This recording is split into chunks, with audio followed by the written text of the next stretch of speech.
வணக்கம் ஃப்ரெண்ட்ஸ், எல்லாரும் நல்லா இருக்கிறீங்களா? நானும் நல்லா இருக்கிறேன். இன்றைக்கு உங்களுக்கு தயிர் வடை எப்படி செய்யறதுன்னு தான் என்னுடைய ஸ்டைலில் நான் உங்களுக்கு சொல்லித்தர போகிறேன். வாங்க வீடியோக்குள்ளே போகலாம்.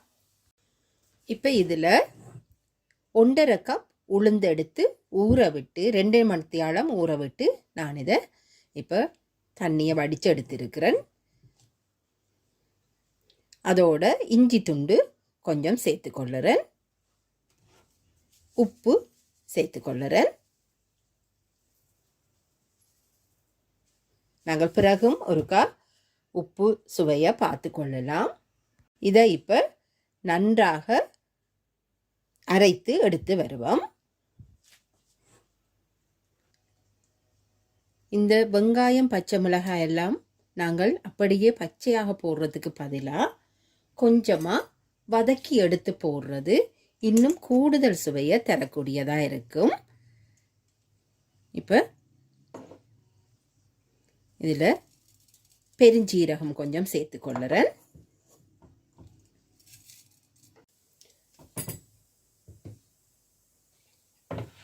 பெருஞ்சீரகம்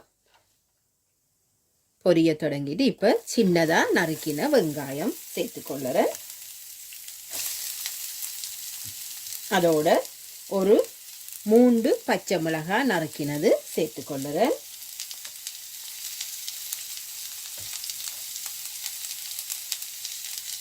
அதோட தேவையான அளவு கறிவேப்பிலையும் சேர்த்து எல்லாத்தையும் கொஞ்சம் வதக்கி எடுத்துக்கொள்ளும். நல்லா பொன்னிறமாக வர வேணுமென்றில்லை, இந்த பச்சை வாசனை போக கொஞ்சம் அப்படியே தாளிப்பது போல எடுத்துக்கொள்ளுவோம். இப்போ இதற்கு தேவையான அளவுக்கு கொஞ்சமாக உப்பு சேர்த்து கொள்ளுவோம்.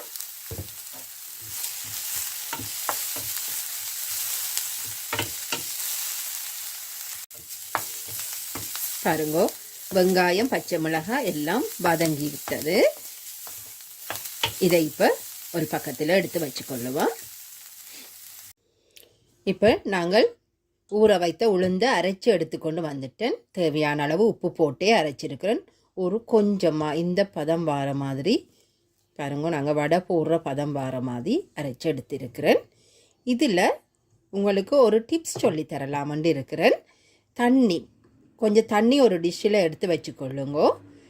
இந்த மாவை அரைத்த மாவை எடுத்து நீங்கள் இப்படி போடும்போது அது மிதந்து வார பதமண்டா உங்களோட வடையும் நல்லா உப்பி வரும். பாருங்க, இப்படி இது ஃப்ளோட் பண்ணிக்கொண்டே நிற்குது, அடியில் போகையில். அப்போ நல்ல வடிவாக நாங்கள் அரைச்சி எடுத்துட்டோம்ன்றது பாருங்க, டக்குண்டு அது ஃப்ளோட் பண்ணிக்கொண்டே இருக்குது. இந்த பதத்துக்கு எடுத்துக்கொள்ளுங்கோ. இப்போ இதுக்குள்ளே நாங்கள் வதக்கி வச்சிருந்த அந்த வெங்காயம் பச்சை மிளகாய் பெருஞ்சீரகம் கருவேப்பிலை இதை சேர்த்துக்கொள்ளுறேன். நான் பச்சையாக வெங்காயத்தை இதுக்குள்ளே சேர்க்கிறதில்லை. இந்த தாளித்து போடும்போது வடையும் ஒரு நல்ல வாசனையை கொடுக்கும். நாங்கள் ஆல்ரெடியே இஞ்சி துண்டு போட்டு அரைச்சிருக்கிறோம். அப்போ அந்த வாசமும் அதோட சேர்ந்து வரும். துண்டுகளாக போட தேவையில்லை. இஞ்சி அரைத்து விட்டால் அது அப்படியே முழுமையாக சேர்ந்து விடும்.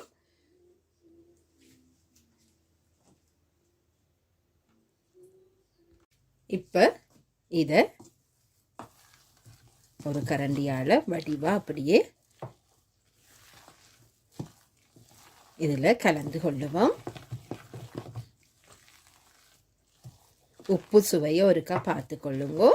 நாங்கள் வடை சுடுறதுக்கு முதல் அதை ஒருக்கா டெஸ்ட் பண்ணி தேவையண்டா நீங்கள் இன்னும் கொஞ்சம் சேர்த்து கொள்ளலாம்.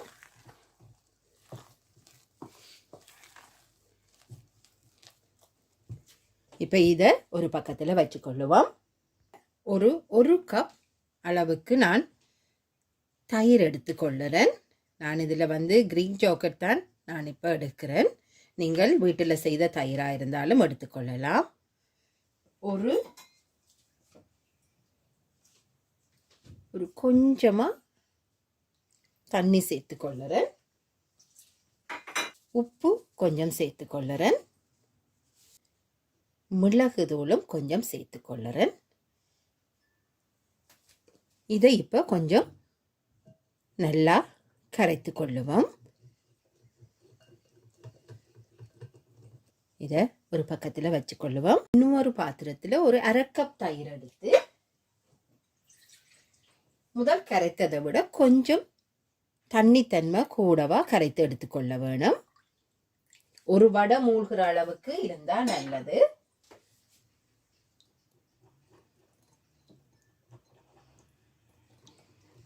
இதுக்கும் உப்பு மட்டும் சேர்த்துக் கொள்ளுவோம்.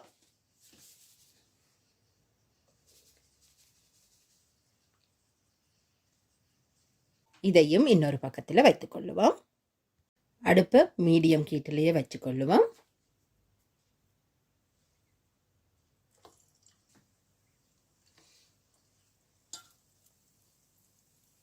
நீங்கள் இதை தயிர் வடையாக மாற்றும் போது பிரச்சனை இல்லை, கொஞ்சம் பெரிய வடையாக செய்து கொண்டா கூட நல்லது. நான் இந்த பேனில் வந்து 3 தான் நான் போட்டு எடுக்க போகிறேன். 3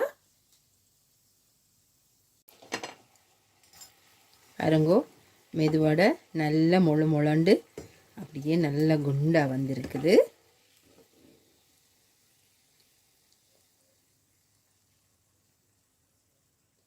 இதை இப்போ எடுத்து கொஞ்சம் எண்ணெய் போக பேப்பர் டவல் போட்டு அதில் போட்டு விடுறேன். இதில் நல்ல தண்ணியாக கரைச்ச தயிர் இருக்குது, உப்பு போட்டு கரைச்சி வச்சிருக்கிறேன். இப்போ பொரித்த அந்த வடையை எடுத்து நல்ல சின்ன ஃபோக்கால் சைட்டில் கொஞ்சம் இப்படி குத்தி விடுவோம்.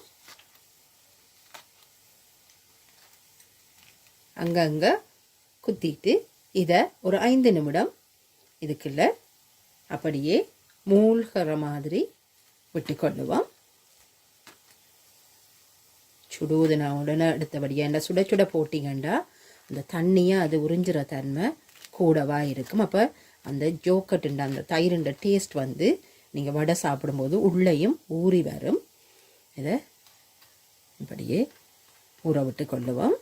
நான் நிறைய தயிர் எடுத்து அதை ஊற விட மட்டும் பாவிச்சிட்டு பிறகு அதை வேஸ்ட் பண்ணாமல் இருக்கிறதுக்காக இப்படி 2க்கு பொதுவாக மட்டுமே 2 வடை போடுறதுக்கு போதுமான அளவில் இப்போ செய்திருக்கிறேன். ஒரு 5 நிமிடம் அது ஊறட்டுக்கும். என்ன ஃப்ரெண்ட்ஸ், தயிர் வடையை சர்வ் பண்ணிடலாமா?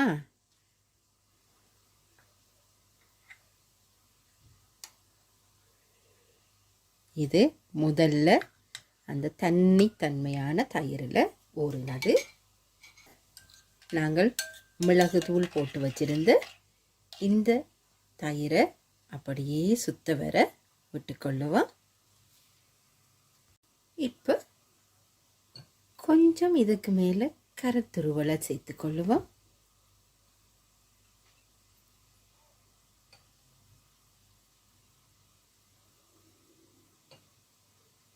அதோட கொஞ்சமாக குக்கும்பர் துண்டுகளையும் அப்படியே சேர்த்துக்கொள்ளுவோம். இதுக்கு மேலால் கொஞ்சம் சில்லி ஃப்ளேக்ஸ் கொஞ்சம் போட்டுக்கொள்ளுவோம்.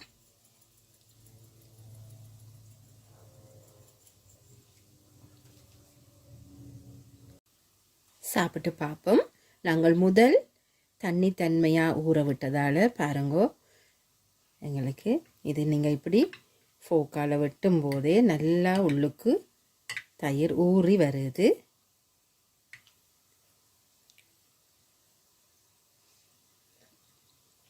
சூப்பராக இருக்குது. வெயிலுக்கு இதமான முறையில் குளுண்டு தயிர் வடை நீங்களும் செய்து பாருங்க. மீண்டும் இன்னொரு வீடியோவில் உங்களை சந்திக்கிற வரைக்கும் தேங்க்யூ, பாய்.